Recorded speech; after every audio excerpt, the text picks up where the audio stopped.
yo te doy la honra, aleluya, a nuestro Dios, al que vive y reina, a el santo, la gloria, aleluya, a nuestro Dios. Bienvenidos a Minutos de Reflexión, un espacio donde se predica la palabra de Dios. Un espacio donde se comparte las mejores alabanzas para honrar y glorificar el nombre de nuestro Señor Jesús.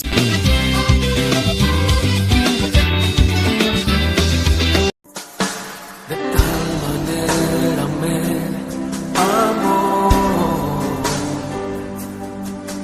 que su vida no escatimó, hasta el final Él se entregó, y a la muerte fue porque Él me amó. De tal manera me amó, y no hay forma en que podré pagar el precio de su grande amor, pero toda mi alma quiero dar por su amor. Yo viviré de su amor, yo cantaré con mi Jesús, caminaré, porque me amó a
corazón. Dios te bendiga. Te invitamos a que escuches la meditación de la palabra de Dios por medio de nuestro hermano y pastor Andradis Peña.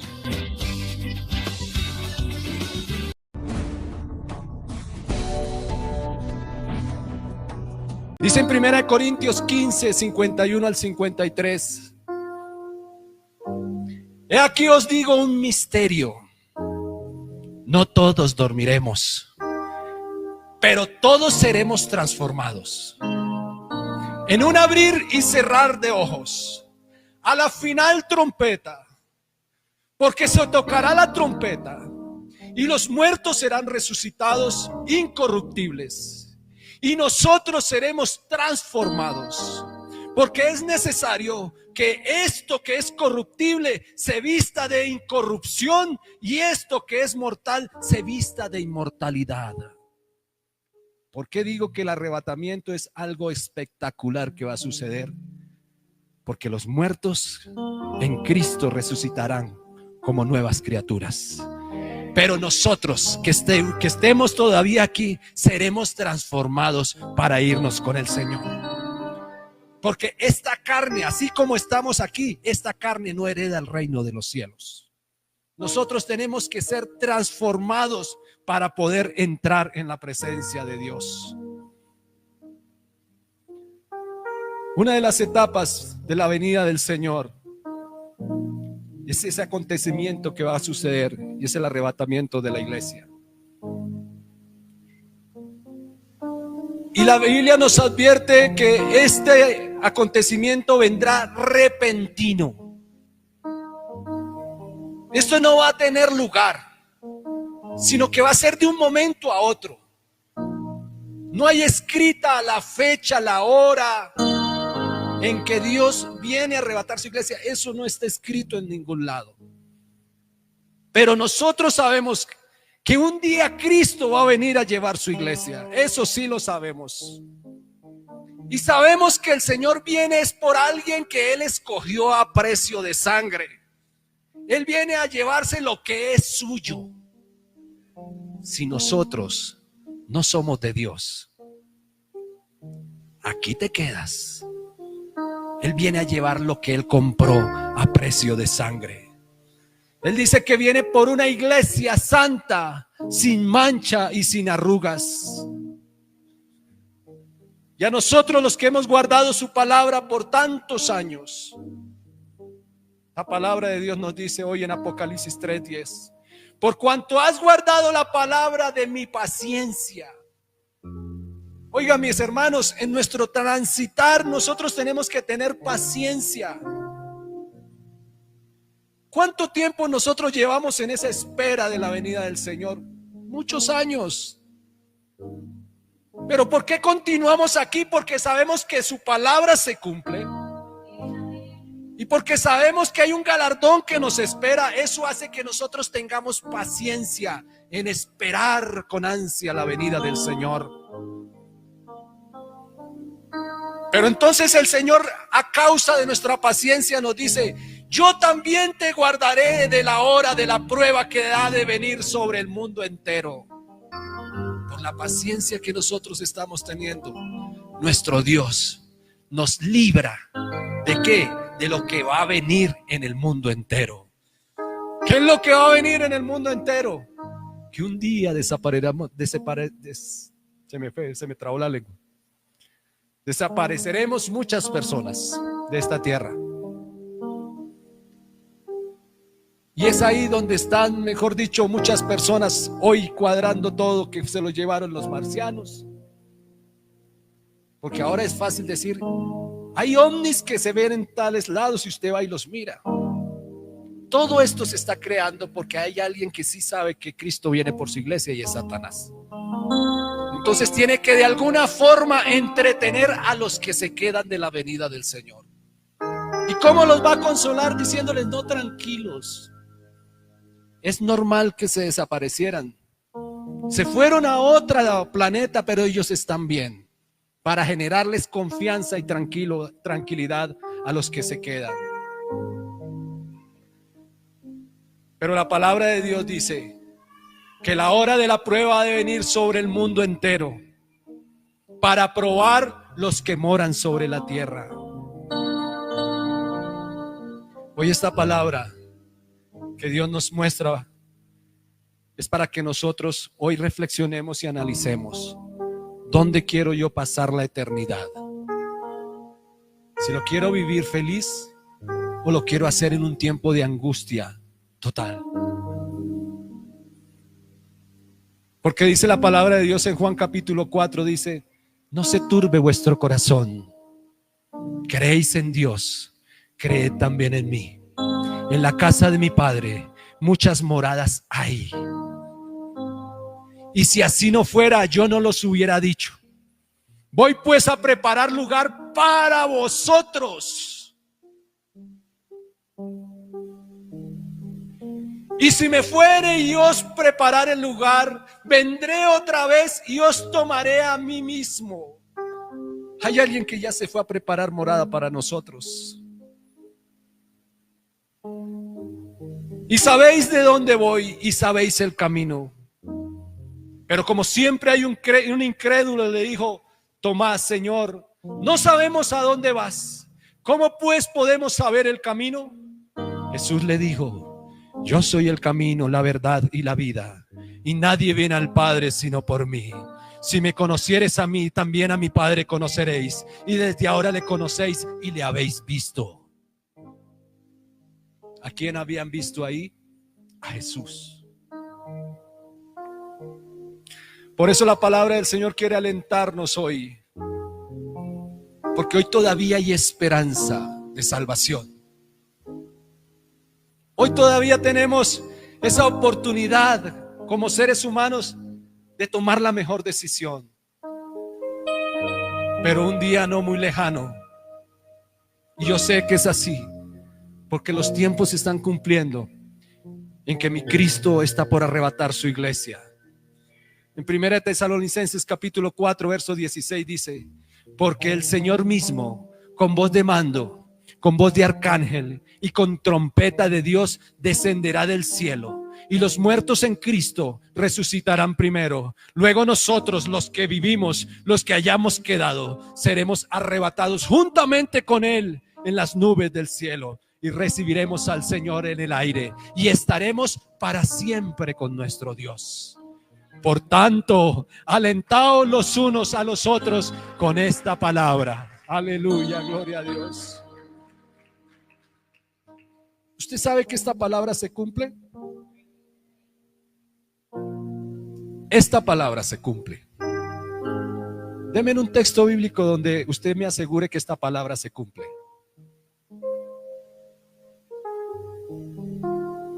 ¿Qué dice la palabra de Dios en Mateo 24:35? El cielo y la tierra pasarán, mas esta palabra no pasará. O sea, se cumple. Y Ezequiel 12:28 dice: diles por tanto, así ha dicho Jehová el Señor, no se tardará más ninguna de mis palabras, sino que la palabra que yo hablé se cumplirá, dice Jehová el Señor.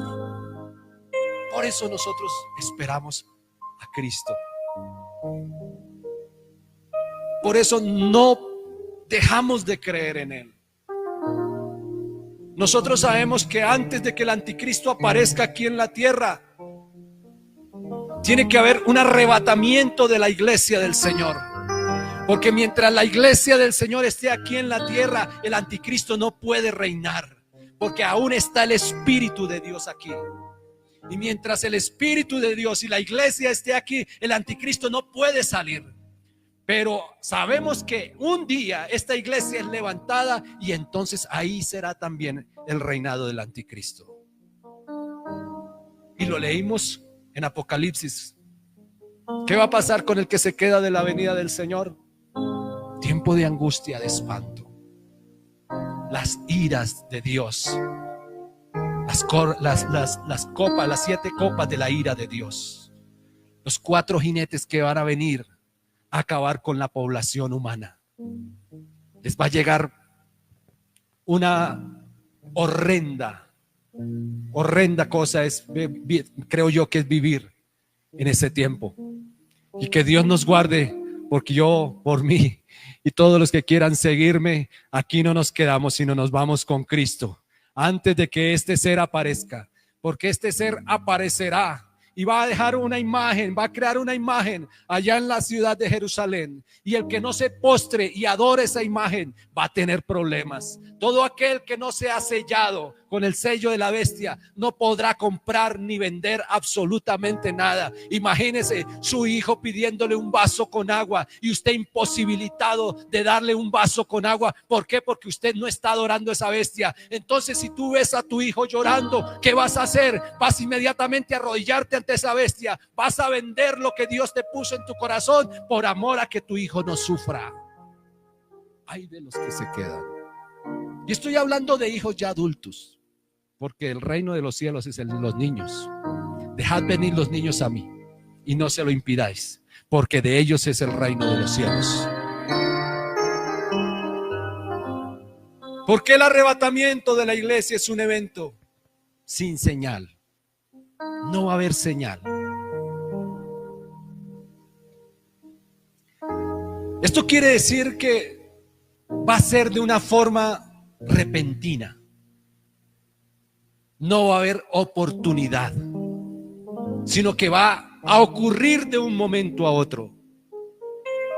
El arrebatamiento de la iglesia va a ser sorpresivo. La Biblia dice que el día en que el Señor venga va a venir como ladrón en la noche. ¿Cuándo el ladrón te avisa que va a venir a robar? Nunca. Tú eres el que tienes que estar vigilante en qué momento va a venir a hurtar. Viene el ladrón a hurtar. Pero así va a ser la venida del Señor cuando no lo esperan. La venida del Señor va a ser selectiva. El arrebatamiento va a ser selectivo. ¿Eso qué quiere decir que va a ser selectivo? Que solo los que creen en Jesús son los que se van a ir con Él. Y creer en Jesús no es solo decir yo creo en Dios y ya. No. Creer en nuestro Dios quiere decir obedecer su palabra. ¿Qué quiere decir? Escuchar su palabra. ¿Qué quiere decir? Creer en esa palabra. ¿Qué quiere decir? Arrepentirnos de nuestros pecados. ¿Qué quiere decir más? Bautizarnos en el nombre de Jesús para el perdón de los pecados. ¿Qué quiere decir? Permanecer en sus caminos hasta cuando Él venga por nosotros. La aparición de Cristo va a ser en las nubes. Eso es, el arrebatamiento va a ser algo especial por eso, porque va a ser sorpresivo, va a ser selectivo, va a ocurrir algo muy especial, y es que Cristo aparece en las nubes del cielo. La resurrección de los muertos, la redención, el arrebatamiento, que es el evento principal, y la reunión de todos los salvos. Eso va a ocurrir, ¿sabe cuánto? ¿En cuánto tiempo? En un abrir y cerrar de ojos. Va a ocurrir esto, en que los muertos en Cristo resucitan, en que los que hayamos quedado seremos transformados, en que Dios viene y levanta su iglesia, y en que un día estaremos todos reunidos. Eso va a ocurrir en un abrir y cerrar de ojos. ¿Te dará tiempo de que te arrepientas? Creo que no. Por eso predicamos e insistimos tanto en este tiempo en que medites cómo llevas tu vida. Medites dónde está tu credo, tu creencia en Dios.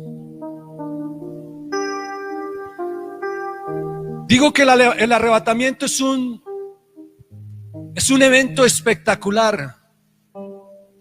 Van a imaginarse en esta escena que les voy a plantear. ¿Usted se puede imaginar a Jesucristo sentado en su trono? Imagínese a Jesucristo sentado en su trono. Un ser maravilloso y grande. Él en este momento está sentado en su trono. Usted se imagina que cuando Jesucristo diga voy por mi iglesia, ¿qué es lo que Él va a hacer primero? Se va a levantar de su trono, va a bajar hasta las nubes del cielo, y desde ahí Él mismo, porque no va a enviar a nadie más, no va a enviar un ángel, no va a enviar un arcángel, no va a enviar a ningún ser celestial.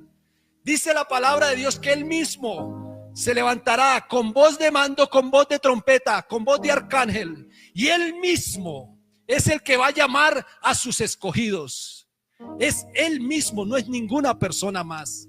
Esa tarea no se la va a encomendar a nadie más, sino que Él mismo la va a hacer. Por eso, si nosotros somos de Cristo, debemos estar revestidos de Cristo, para que el Espíritu de Dios esté en nosotros, porque la Biblia dice que vendré y me tomaré a mí mismo. De lo que haya de Dios en nosotros es lo que Dios viene y levanta a su iglesia.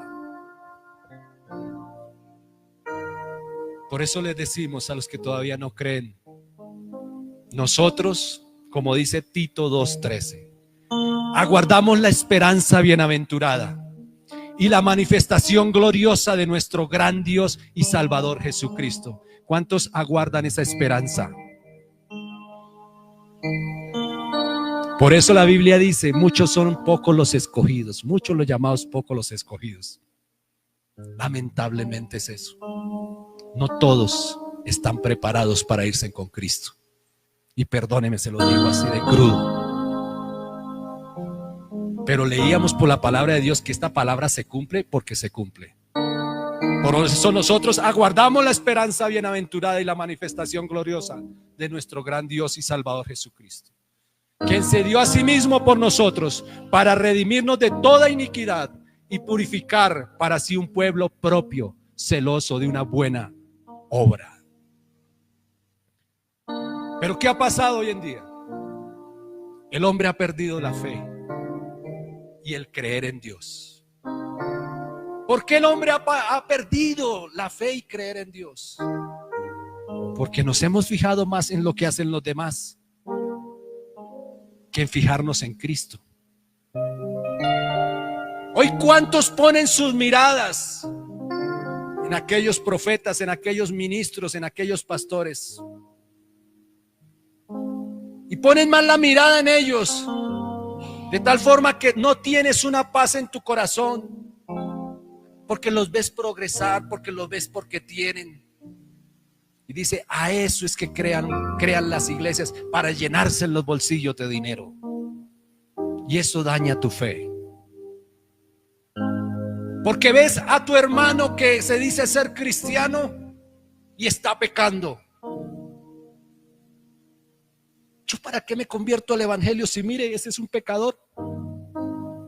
Si tú sigues viendo a tu hermano y sigues viendo todo lo que hay alrededor tuyo y no pones los ojos en Jesús, nunca vas a creer ni a tener fe en Dios. Nosotros hoy en día ponemos nuestros ojos en Jesús, no en los hombres, no en el dinero, no en absolutamente nada de lo terrenal, sino que predicamos esta palabra porque vivimos convencidos y sabemos que nuestro Dios viene por su iglesia. ¿Y qué queremos nosotros? Que tú no te quedes en la venida del Señor.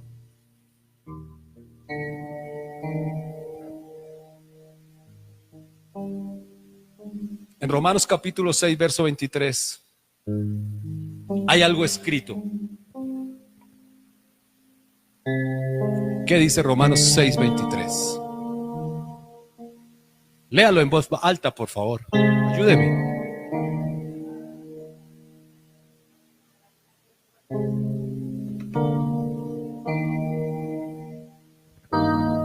¿La paga de quién? Del pecado. Pero yo no peco. Yo soy un hombre tranquilo. Yo no le hago mal a nadie. Por más que tú digas que tú eres un buen ser, por más que digas, hay algo en ti que te aleja de Dios. Hay algo que no te permite tener comunión con Dios. ¿Por qué rechazas a Dios? Hazte esa pregunta hoy. ¿Por qué estás rechazando a Dios? La paga del pecado es muerte. Nosotros eso lo tenemos claro. Mas la dádiva de Dios es vida eterna en Cristo Jesús, Señor nuestro. Por eso nosotros, como hijos de Dios, procuramos apartarnos del pecado y vivir una vida diferente en temor a Dios, porque sabemos que si pecamos, moriremos, pero sabemos que si permanecemos en Dios, tendremos vida eterna. Para nosotros es fácil siempre echarle la culpa a Dios. Siempre la culpa de todo es Dios. ¿Cuántos o no hemos escuchado, muchas veces no hemos pensado, oiga, ¿por qué Dios permite que mueran los niños? ¿Por qué Dios permite que hayan desastres de la naturaleza y mate tanta gente inocente? ¿Por qué Dios y por qué Dios? Siempre cuestionamos a Dios. ¿Y por qué siempre cuestionamos a Dios? ¿Será que no hay otro ser al cual nosotros no podamos cuestionar? Si nosotros decimos que Dios es amor y lo creemos con todo el corazón, ¿yo por qué tengo que cuestionar a Dios por algo que le suceda a una persona, a un niño o cualquier otra situación que tenga? ¿Sabe? Escuchaba una anécdota donde un hombre metió en un recipiente transparente hormigas negras y hormigas rojas, y él las veía todas y cada una empezaba a moverse por el camino que ellas iban tomando y convivían bien. Y pasaba el tiempo y las hormigas seguían transitando tranquilas como si no pasara nada, muy en paz. Pero un día a este hombre se le ocurrió tomar el recipiente y sacudirlo fuertemente, de tal forma que las hormiguitas rojas y las negras se atacaron entre sí hasta que todas murieron. ¿Quién fue el culpable? ¿Las hormigas? El hombre el que hizo esto. Siempre hay un ser malévolo de pensamiento que quiere hacer daño. ¿Cuál era el propósito del mover? Experimentar y ver qué sucede. ¿Saben que también nosotros tenemos un ser malévolo que está alrededor nuestro, viendo cómo nosotros caminamos en el camino del Señor? Y ese ser es el que está moviendo ese recipiente para que tú te empieces y pierdas la meta que te has puesto. Ese ser se llama Satanás. No le eches la culpa a Dios de lo que está sucediendo en el mundo. Hay un ser que vino a engañar, a matar y destruir, y ese ser se llama Satanás. Él no quiere que tú tengas comunión con Dios. Él no quiere que tú aceptes a Dios. Él quiere que tú desobedezcas, que no sigas los caminos de Dios, porque Él quiere que lo acompañes un día a reinar por toda la eternidad en un lago de azufre, fuego y azufre, con una condenación eterna, porque algo que Él tiene ya escrito y sabe perfectamente es que Él va a ser condenado por toda una eternidad. Entonces, ¿por qué nosotros le echamos toda la culpa de Dios a Dios? Si es el pecado en el hombre que ocasiona esto. Van 300, si no estoy mal, me corrigen por favor, más de 300 niños violados por sus padrastros, violados por sus padres, violados por sus vecinos, y no solo los violan, sino que también los matan. ¿Quién es el culpable de eso? El pecado que está en el hombre. No es Dios. Es más, Dios dice, Dios no quiere la muerte del pecador, sino que éste se arrepienta y viva. Pero por el pecado que está en el hombre es que suceden todas estas cosas.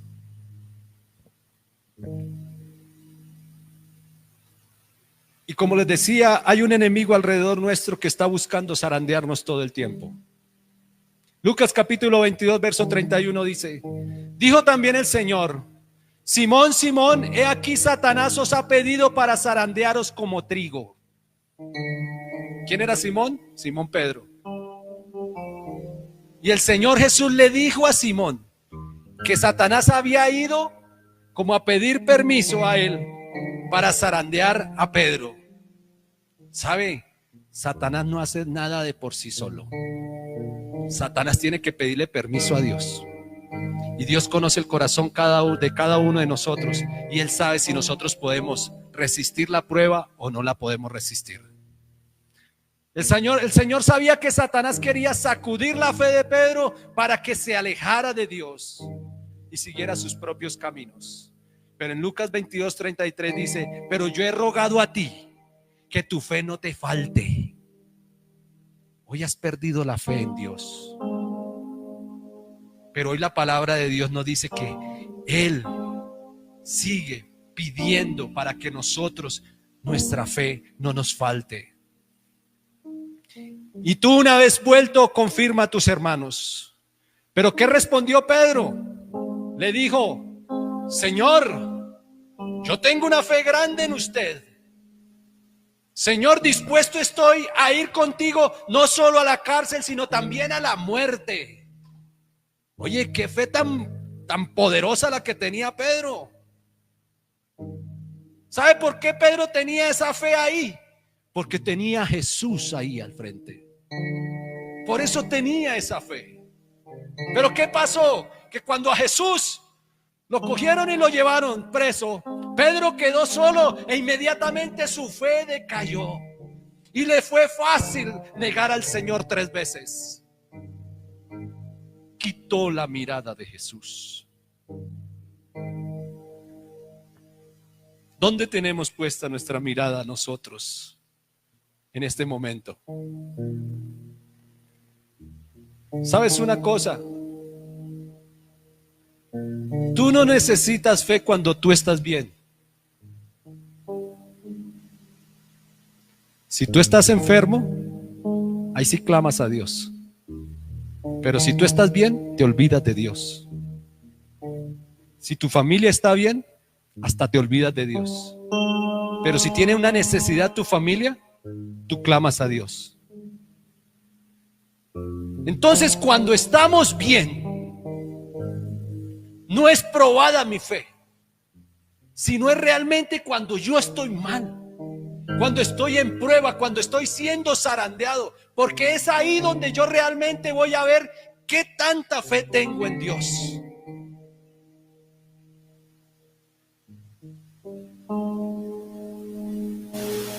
En el momento en que Pedro le contesta y le dice al Señor: dispuesto estoy a ir contigo, no solo a la cárcel, sino también a la muerte. Pedro estaba convencido de que él, viendo a su Dios ahí, a Jesús con él, no había necesidad de que su fe fuera probada. Según lo que leemos entonces, ¿en qué momento tu fe te puede faltar? ¿Sabe cuándo tu fe te puede faltar? Cuando te encuentras en el pico más alto de tu prueba. Cuando ya tú dices: Dios no contesta, Dios no existe, Dios no escucha. Ahí tu fe empieza a debilitarse. ¿Sabe que al ver a Pedro, realmente uno ve que era un hombre que mientras estaba mirando al Señor, era un hombre que tenía fe? ¿Ustedes recuerdan cuando Jesús se les apareció en la barca? Que iban los discípulos en su barca y el Señor se les aparece de un momento a otro, que ellos dijeron: ¡oh, es un fantasma! Y entonces Pedro dice: si tú eres Jesús, haga que yo descienda de la barca y que camine sobre las aguas y vaya hasta donde tú estás. Y Jesús le dijo: ven. Y Pedro con fe se baja, ¿cierto?, de la barca y empieza a caminar. Y a medida que va caminando tiene puestos los ojos en Jesús. Pero cuando él mira a su alrededor, el viento y las olas eran altas. Entonces quitó la mirada de Jesús y empezó a ver alrededor de lo que había él. Y lo que veía era que habían olas altas y el viento fuerte. ¿Y qué pasó en Pedro? Tuvo temor. Y en ese momento a Pedro su fe se fue al piso. ¿Por qué situación estás pasando en este momento? De tal forma que tu fe no la tienes puesta en Dios. Si tú quitas la mirada de Jesús, si tú permites ver más alrededor los problemas y las dificultades que hay, eso va a hacer que tu fe caiga totalmente. Pero si tú pones los ojos en Jesús, el autor y consumador de la fe, tu fe será intacta y no será movida. Te voy a decir algo y mételo en tu mente y en tu corazón. Hay algo importante que nosotros debemos hacer cuando nos falta la fe y dejamos de creer en Dios. ¿Qué hizo Pedro? Pedro no clamó a sus amigos que iban en el barco. Él lo hubiera podido haber hecho. Oiga, lánceme en un salvavidas, lánceme en una cuerda. No. Pedro clamó nuevamente, puso sus ojos en el que verdaderamente podría librarlo. Y al hacer esto, clamó y le dijo: Señor, sálvame que perezco. Eso es clamar al que verdaderamente puede ayudarlo a uno en la dificultad. ¿Y qué hacemos nosotros? Nos escudamos en nuestra profesión, nos escudamos en nuestros estudios, nos escudamos en nuestros trabajos y no nos escudamos verdaderamente en quien tenemos que escudarnos. Si estamos enfermos, lo más fácil es: vamos al médico. Pongamos la mirada en las personas que nos pueden ayudar. Y no estoy en contra de la medicina, porque gracias a Dios, Dios usó a un médico para que operara a mi esposa, y en este momento mi esposa es libre de esa enfermedad. Pero hay que saber clamar al que realmente puede ayudarnos. Pedro supo clamar realmente a quien lo podía ayudar. ¿Y sabe qué hizo Jesús? Ah, no, usted la embarró, mirar cómo se salva. No, Jesús inmediatamente caminó hacia él, lo tomó de su mano y lo regañó. Hombre de poca fe, ¿por qué dudaste? ¿Por qué quitaste la mirada puesta en Jesús? Lo regañó. Pero después de que lo regañó, lo tomó de su mano y lo subió, y estuvieron ambos en el barco. Y cuando estuvieron los dos en el barco, el viento y el mar cesó la tempestad. Cuando tú estés en una dificultad, en un problema, tú llama al que te puede ayudar. Él va a venir y te va a tomar de la mano. Si tú dejas que Jesucristo entre a tu barco, entre a tu vida, la prueba, la dificultad que viene a tu lado desaparecerá. Pero debes permitir que Cristo entre a tu vida. De lo contrario, no sucederá nada y seguirás en problemas de ahí para adelante. ¿Estás dispuesto hoy en renovar tu fe en Dios, en creer que realmente Él nos puede ayudar? Y no les estoy diciendo que creas para que te pueda ayudar a vivir aquí con prosperidad y con bienes materiales, no. Él te puede ayudar a salvar. Jesús salvó a Pedro de que se ahogara,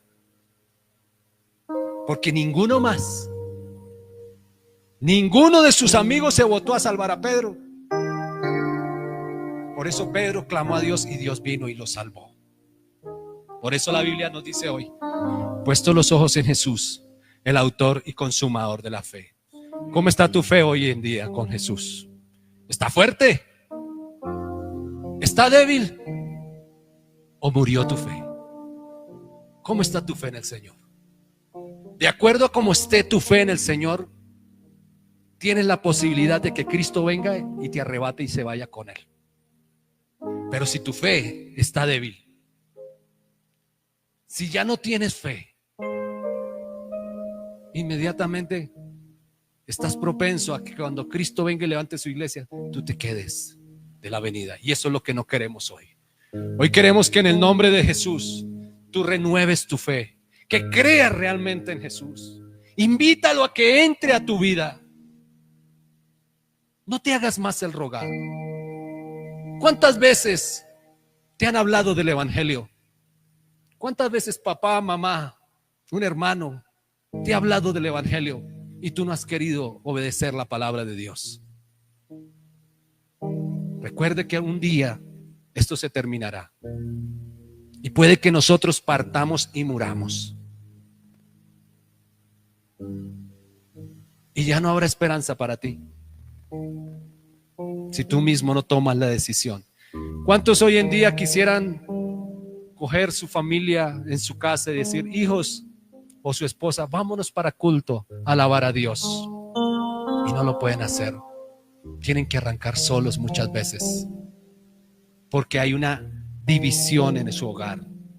Uno acepta a Cristo y el otro no lo acepta. Tengan cuidado, mis hermanos, con los que tienen sus hogares, porque el unirse en un yugo desigual, eso te puede acarrear problemas. Entonces deben estar todos unidos en un mismo espíritu, si es que queremos un día ver al Señor tal como Él es. Entonces, mis hermanos, la invitación el día de hoy a que aceptemos a Cristo en nuestro corazón. Acéptalo. No le des más largas al asunto. ¿Qué realmente te detiene para aceptar a Cristo? Ya dijimos que alguna de las cosas es el creer y la fe. ¿Qué otra cosa te tiene atado el mundo y al pecado? No puedes dejar de mentir, no puedes dejar de robar, no puedes dejar de fornicar, no puedes dejar de maldecir, no puedes dejar de, ¿cómo se llama cuando están casados? Adulterar. ¿Qué otra cosa no puede dejar el hombre? Tanto pecado.